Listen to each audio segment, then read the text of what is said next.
आज का बाइबल का वचन प्रवक्ता ग्रंथ अध्याय 15 वचन 15 से 20।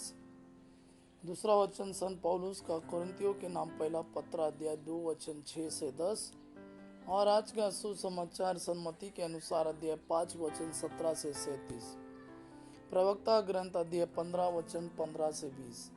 उसने अपनी आज्ञाएं एवं आदेश प्रकट किए और मनुष्य पर अपनी इच्छा प्रकट की है। यदि तुम चाहते हो तो आज्ञाओं का पालन कर सकते हो। ईश्वर के प्रति ईमानदार रहना तुम्हारी इच्छा पर निर्भर है। उसने तुम्हारे सामने अग्नि और जल दोनों रख दिए। हाथ बढ़ाकर उनमें एक का चुनाव करो। मनुष्य के सामने जीवन और मरण दोनों रखे हुए हैं। जिसे मनुष्य चुनता वही उसे मिलता है। ईश्वर की प्रज्ञा अपार है, वह सर्वशक्तिमान और सर्वज्ञ है। वह अपने श्रद्धालु भक्तों की देख रेख करता है। मनुष्य जो भी करते हैं वह सब देखता रहता है।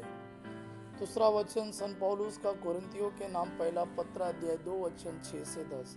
हम उन लोगों के बीच प्रज्ञा की बातें करते हैं जो परिपक्व हो गए हैं। यह प्रज्ञा न तो इस संसार की है और न इस संसार के अधिपतियों की जो समाप्त होने को है।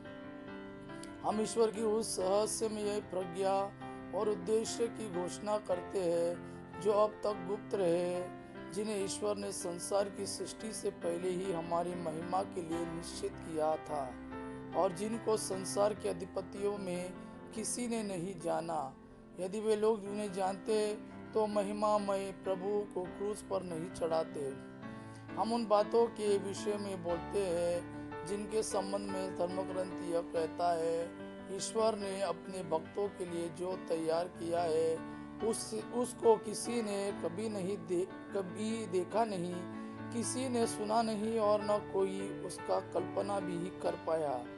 ईश्वर ने अपने आत्मा द्वारा हम पर वही प्रकट किया है, क्योंकि आत्मा सब कुछ की ईश्वर के रहस्य की भी थाह लेता है। आज का सुसमाचार सन्मति के अनुसार अध्याय 5 वचन 17 से 37। यह न समझो कि मैं संहिता अथवा नबियों के लेखों को रद्द करने आया हूँ। उन्हें रद्द करने नहीं बल्कि पूरा करने आया हूँ। मैं तुम लोगों से यह कहता हूँ, आकाश और पृथ्वी भले ही टल जाए, किंतु संहिता की एक मात्रा अथवा एवं बिंदु भी पूरा हुए बिना नहीं टलेगा। इसलिए जो उन छोटी सी छोटी आज्ञाओं में एक को भी भंग करता और दूसरे को ऐसा करना सिखाता है, वह स्वर्ग राज्य में छोटा समझा जाएगा। जो उनका पालन करता और उन्हें सिखाता है, वह स्वर्ग राज्य में बड़ा समझा जाएगा। मैं तुम लोगों से कहता हूँ, यदि तुम्हारी धार्मिकता शास्त्रियों और फरीसियों की धार्मिकता से गहरी नहीं हुई तो तुम स्वर्ग राज्य में प्रवेश नहीं करोगे। तुम लोगों ने सुना है कि पूर्वजों से कहा गया है, हत्या मत करो।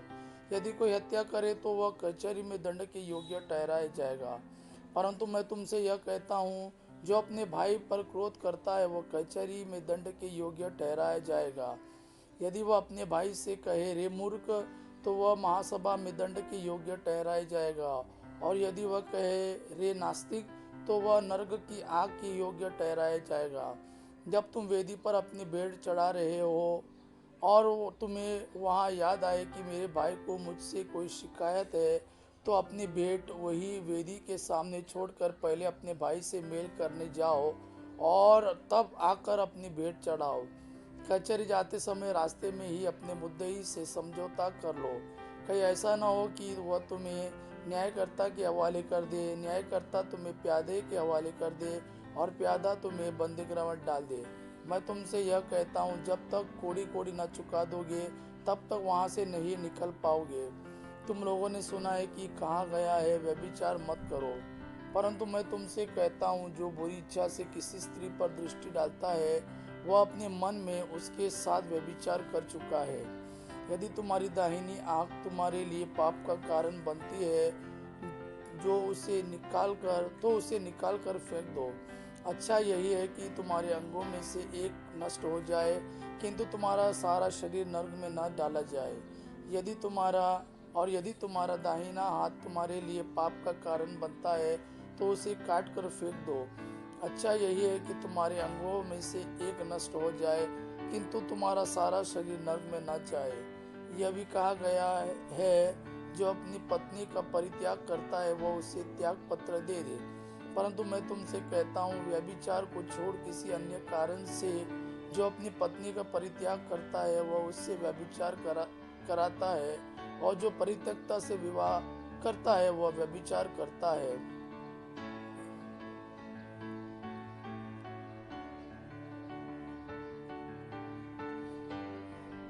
परंतु मैं तुमसे कहता हूँ, व्यभिचार को छोड़ किसी अन्य कारण से जो अपनी पत्नी का परित्याग करता है वह उससे व्यभिचार करता है, और जो परित्यक्ता से विवाह करता है वह व्यभिचार करता है। तुम लोगों ने यह भी सुना है कि पूर्वजों से कहा गया है, झूठी शपथ मत खाओ, प्रभु के सामने खाई हुई शपथ पूरी करो।